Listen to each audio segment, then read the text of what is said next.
तो ये बताऊंगा कि बाबा ने जो हमें मंत्र की व्यवस्था दी है यह कितना महत्वपूर्ण है। और थोड़ा सा इतिहास में जाएंगे, 5 मिनट समय आपका चाहिए हमें। बाबा ने कहा है कि देखो,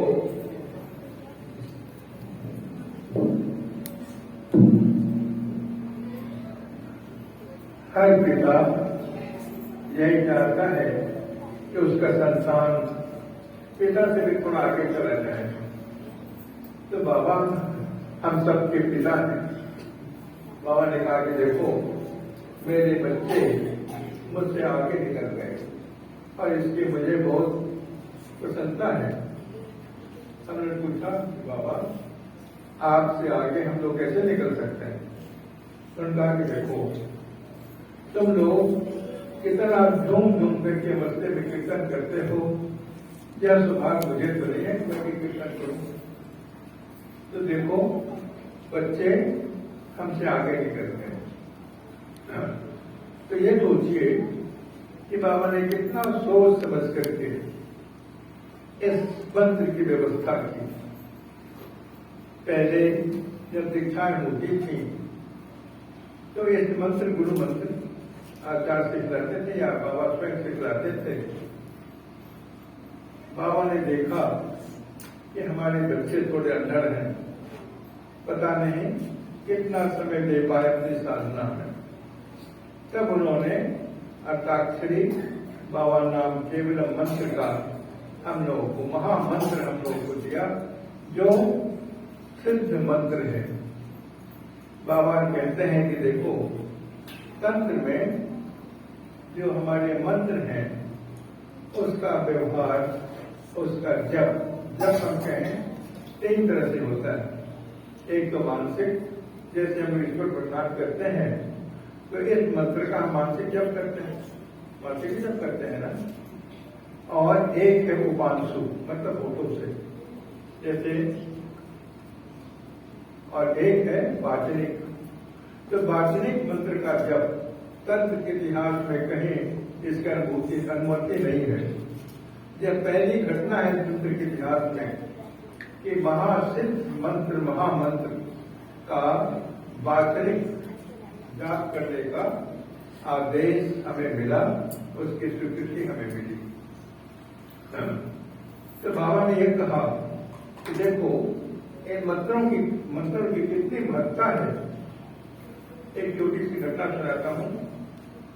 आपने सुना होगा, रामकृष्ण देव का नाम सुना होगा। उनके गुरु थे अंतिम गुरु तोतापुरी, नाम सुना होगा बहुत लोगों ने। तोतापुरी पहुंचे हुए सन्यासी थे। जब ध्यान में बैठे हुए थे तो उन्होंने देखा कि एक साधक उसको शिवकल्प समाधि तक की पहुंच है, लेकिन शिवकल्प की पहुंच नहीं है। उन जिसकी विद्या उन्हें पता थी। तो कहाँ पहाड़ों में बैठे हुए थे, वहां से भागते भागते गंगा नदी पर उस समय पुल नहीं था, उसको तैर कर वो पार करते हैं। ये बाबा की बताई बात बता रहा हूँ। पार करते हैं और रामकृष्ण देव से बोलते हैं कि तुम्हारा समय आ गया, मैं तुम्हारे लिए बताओ कितने दूर से भागता हुआ आ रहा हूँ। और उन्होंने वह विज्ञान, वह कला उनको बता दी। दोनों बैठ गए ध्यान में, रामकृष्ण देव भी बैठ गए, तोतापुरी जी बैठ गए। तोतापुरी जी ने देखा कि रामकृष्ण देव उनको तो निर्गत समाधि लग गई। मुझे ये विज्ञान मालूम था, लेकिन मुझे अभी तक यह अनुभूति हमें नहीं मिली। तब उन्होंने देखा कि इनकी आंखें खुलेंगी, मुझे गुरु में प्रणाम करेंगे, मैं उसके योग्य नहीं हूं।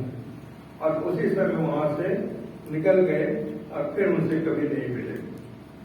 और उस समय उन्होंने प्रण किया कि जब तक मुझे इसकी अनुभूति नहीं होगी तब तक मैं अपना शरीर त्याग नहीं करूंगा। और उन्होंने 250 वर्षों तक अपने शरीर को कायम रखा।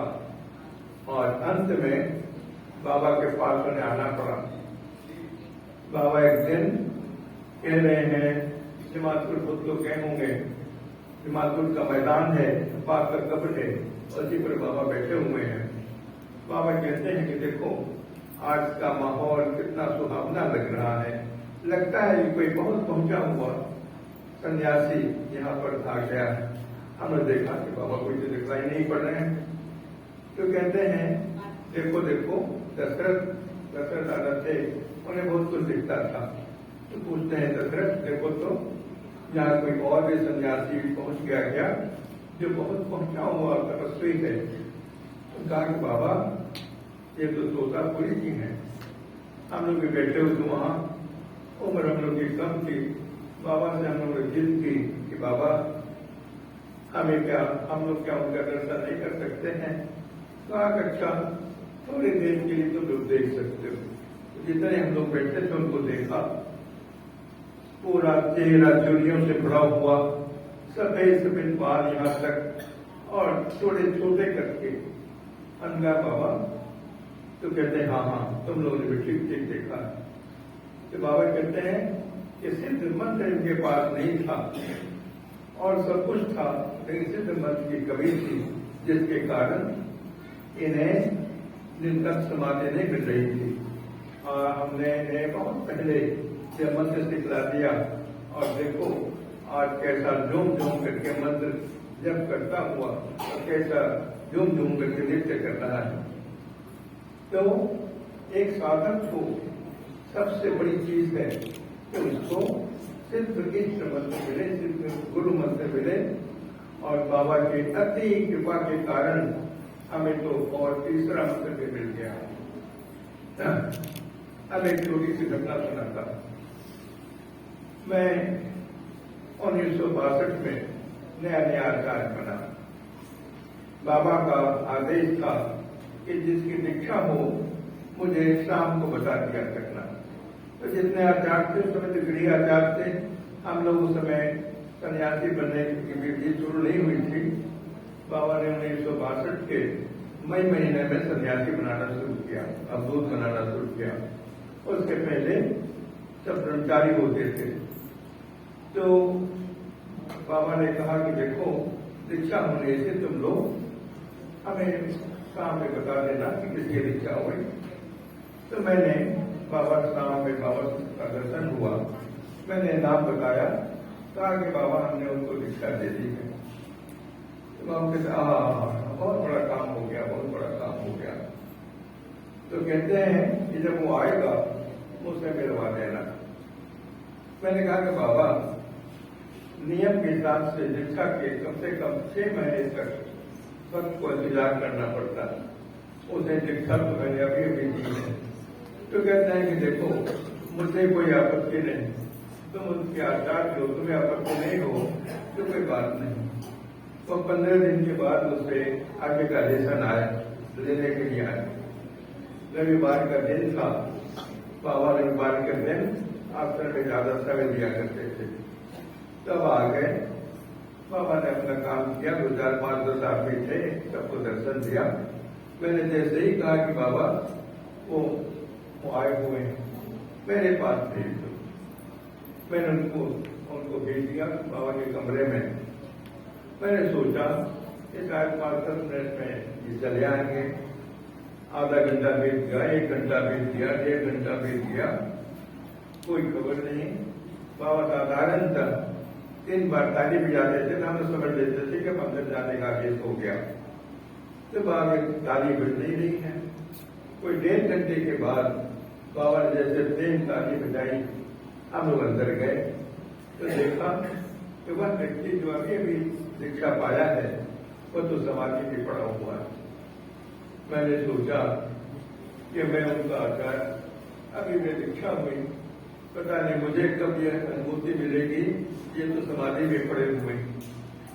बाबा कहते हैं हाँ जी ये तो महासमाधि में पड़ा हुआ है। और तब से ये नियम हो गया कि जब भी वो आते थे बाबा उनको थोड़ा बहुत समय देते थे, 15 मिनट 10 मिनट आधे घंटे समय दिया करते थे। यहाँ तक कि ब्रह्माचक्र में बाबा का कार्यक्रम कितना व्यस्त होता था और उस समय भी उनको बुलाकर कुछ न कुछ अनुभूति बाबा देते हैं। यह क्रम बहुत दिनों तक चला। कोई 2 वर्षों के बाद मैंने बाबा से कहा कि बाबा वो आ नहीं रहे हैं बहुत दिनों से, मैंने बहुत खबर दी, बहुत लोगों के साथ माध्यम से सूचना दी, उनका कोई पता नहीं मालूम हो रहा है। बाबा ने कहा आ जाएगा। एक दिन भूलते भटकते आए। हमने कहा भाई क्या हो गया था? तो दादा थोड़ा साधना में थोड़ा ज्यादा समय हमें दे रहा था, तो इतना साधना में समय उन्होंने दिया। फिर बाबा के पास जैसे आए तो बाबा ने फिर उन्होंने उनको समाधियां लगाई, बहुत तरह की अनुभूतियां कराई। और बाबा कहते हैं कि देखो निर्विकल्प समाधि की का भी बहुत सा स्तर है, उसमें जो सबसे उच्च स्तर है उसकी प्राप्ति इसको है। हमने कहा कि बताओ यह व्यक्ति कितना पहुंचा हुआ साधक है। और कुछ दिन बीतते गए, कुछ 3 वर्ष बीत गए, अचानक वो फिर गायब हो गया। मुझे चिंता हुई। मैंने बाबा से कहा कि बाबा बहुत मैंने समाचार भेजा, मैं स्वयं उनके गांव गया था, लेकिन पता नहीं वो कहां चले गए।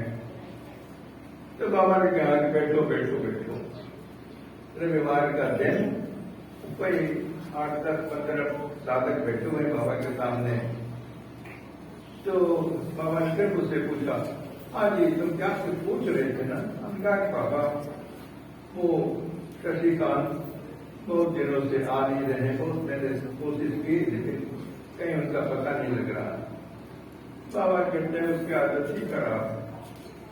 मेरे मन में तुरंत संदेह हुआ कि आदत क्या खराब हो, कोई ऐसा तो नहीं कुछ दूसरे इसमें पड़ गया। तो कहते हैं सुनो सुनो, बहुत ध्यान से सुनना। तो कहते हैं कि यह व्यक्ति आज तुम्हारे सामने शशिकांत के रूप में है, यह 7,500 वर्ष पूर्व भी इस धरती पर आया, भगवान शिव के समय पर धरती पर आया था। और भगवान शिव तो लोगों को साधना बताने में बहुत कृपण थे, बहुत कम लोगों को उन्होंने साधना बताई। बाबा के हिसाब से 14 उन्होंने अवधूत बनाया था, जिसमें भैरव और भैरवी दोनों शामिल थे। भैरव और भैरवी शिव के पुत्र और पुत्री थे। तो बाबा ने कहा कि देखो, उनके पास पहुंचा और उनको इतना खुश किया कि सोचो 7,500 वर्ष पूर्व इस व्यक्ति में यह गुण था कि जैसे पाएगा बहुत खुश कर देगा। इतना खुश किया कि भगवान शिव बहुत प्रसन्न हो गए और उन्होंने एक मंत्र बता दिया। अब इसकी आदत क्या खराब है, जैसे मंत्र मिला थोड़ी अनुभूति हुई, वहां से टिलक जाएगा। भगवान शिव के पास 3 दिन रहा, फिर 4थे दिन से उनसे मिला नहीं, तो 3 ही दिन रुका। तो कहते हैं कि देखो उसे सिद्ध मंत्र की प्राप्ति थी।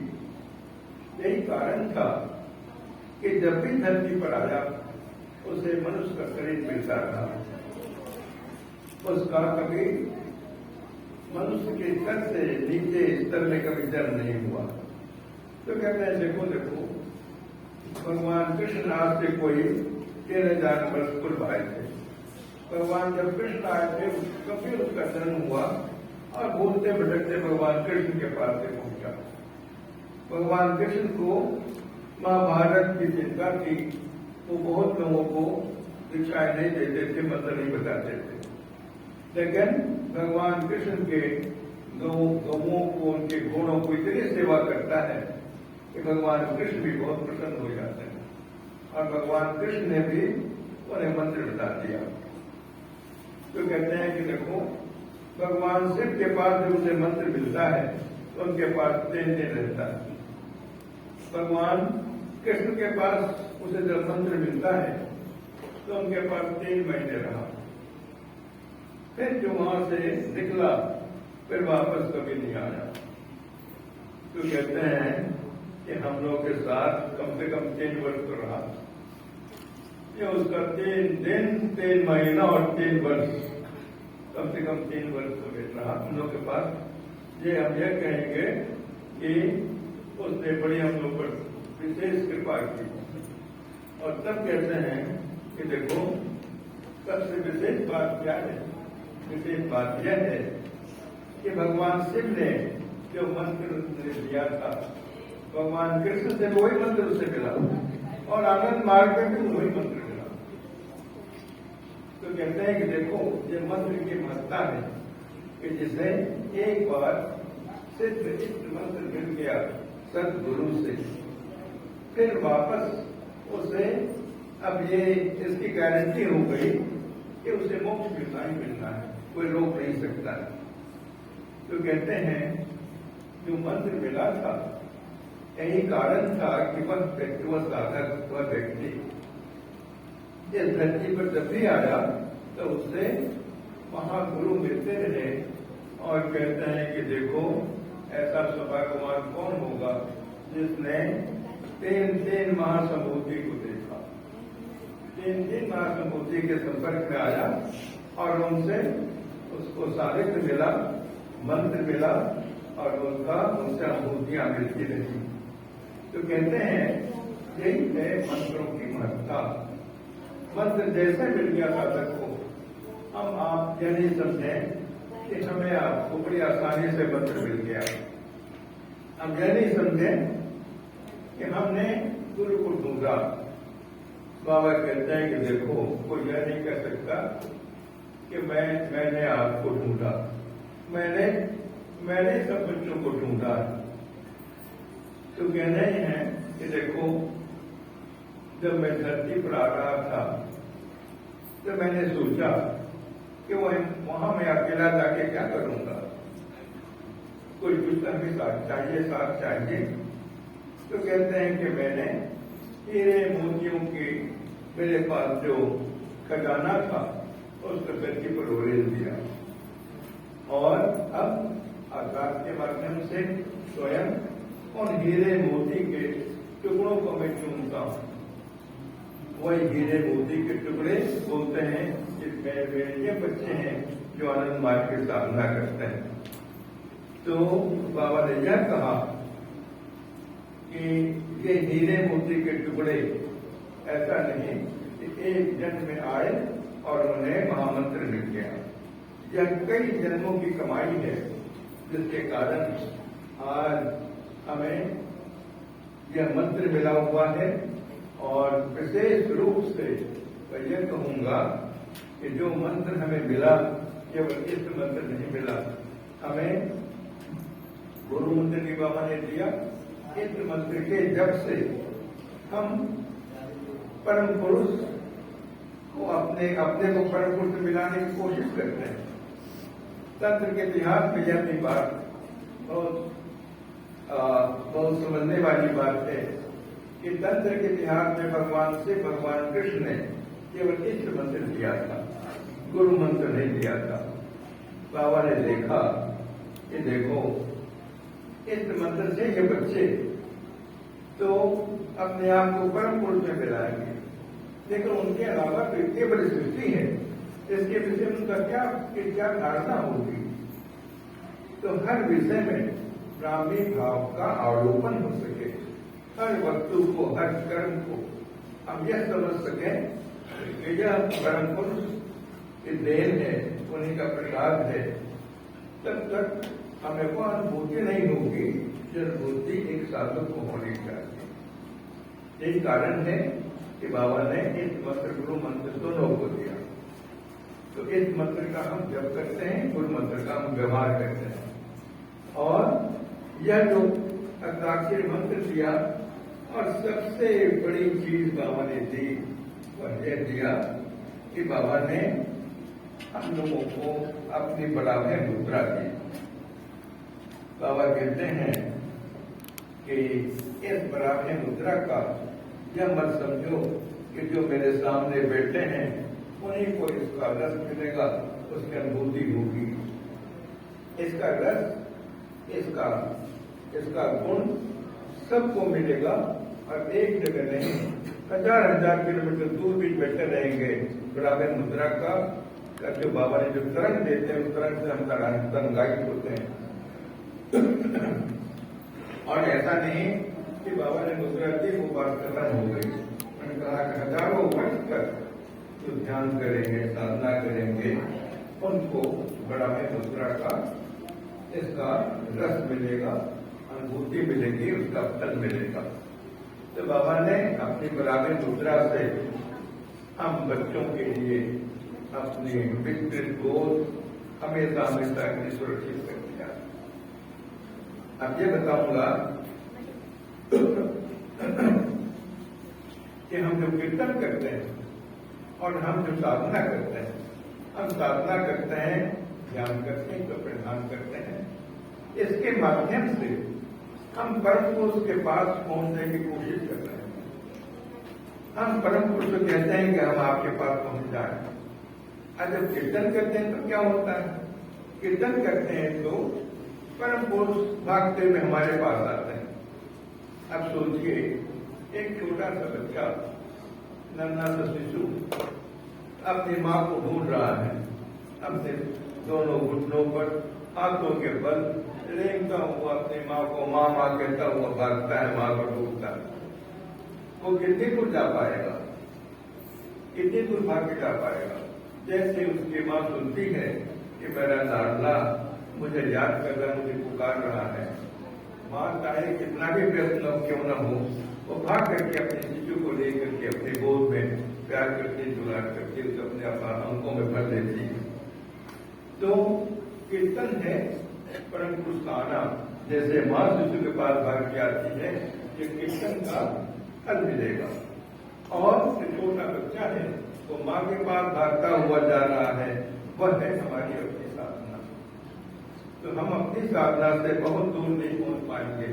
परम पुरुष को अगर पाना है तो हमें कीर्तन को अवश्य करना पड़ेगा, जिसके माध्यम से हम परम पुरुष को पुकार सकें। परम पुरुष से हमें देखेंगे कि मेरा बच्चा कितने प्यार से, कितने उम्मीद से, कितनी आशा से मुझे पुकार रहा है। परम पुरुष भाग करके मुझे अपने अंकों में भर लेंगे और कहेंगे, मेरे बच्चे तुम कहाँ रह गए थे, मैं तो तुम्हें कब से ढूंढ रहा हूँ। तो परम पुरुष के प्रति जो हमारी भक्ति है, जो हमारा संबंध है, यह संबंध अटूट है और हर क्षण हर पल के लिए है। ऐसा नहीं कि हमने जब साधना की तब हमें उनके साथ संबंध बनता। हम कीर्तन के माध्यम से, अपने साधन की साधना के माध्यम से हमेशा हमेशा के लिए अपने आप को उनमें मिला सकते हैं। तो बाबा ने कहा था कि जब तुम इस बात में पक्के हो जाओ, निपुण हो जाओ कि वैसे अब तुम्हारी सांसों के साथ इस मंत्र का जाप करता रहे, इसको कहते हैं अजप जप। और जब बाबा की छवि हमारे आंखों के सामने 24 घंटे दे रही है, इसको हम कहते हैं अज्ञान ध्यान। मतलब बिना कृष्णा किए हम ध्यान करते हैं। तो यह है साधना का फल। जब हम इन चीजों का अभ्यास करके, कीर्तन करके, अपने साथ जितने लेसन आचार्य दिए हैं उनका अभ्यास करके हमें जब बड़ी आसानी से मिल जाएगा। बाबा ने बहुत सहज सरल तरीका अपने बच्चों को दे दिया है। तो यह कहूँगा कि हम आप बहुत बड़े भाग्य लेकर धरती पर आए हैं, बहुत बड़ा सौभाग्य लेकर धरती पर आए हैं कि आज हमें कीर्तन करने का भी सौभाग्य है, हमें साधना करने का भी सौभाग्य है। और सबसे बड़ी बात है कि परम पुरुष का आशीष, उनकी कृपा पाने के हम सब उसके लिए आज तैयार हैं। और बाबा खुले हाथों से अपने प्रेम रस का फुहार बरसा रहे हैं। हम आप इसमें इसका आनंद उठा सकें, यही हम लोगों का सबसे बड़ी हम लोगों की बात है। आप लोगों का बहुत बहुत धन्यवाद आप लोगों को कि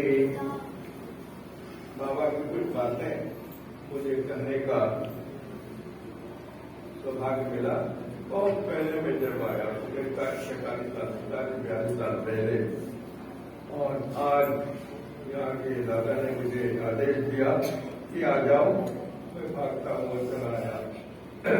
मेरे यहाँ मैं अभी बीएड करने चलाता हूँ।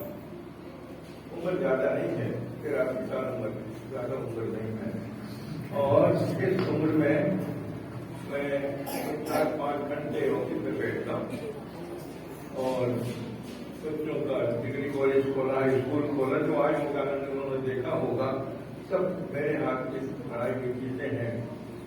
और 114 में खोला, परीक्षाएं चल रही हैं, एडमिशन चल रहे हैं। मैंने कहा कि नहीं, छोटे बच्चे ने बुलाया है तो सब छोड़ देने में आ गया। यूनिवर्सिटी वाले को फोन किया कि मैं 4-5 दिन नहीं रहूंगा। उनका स्वामी जी आ जाएंगे, लेकिन फोन से बात करते रहिए, हमका कोई बात नहीं बात करता। तो आज सुबह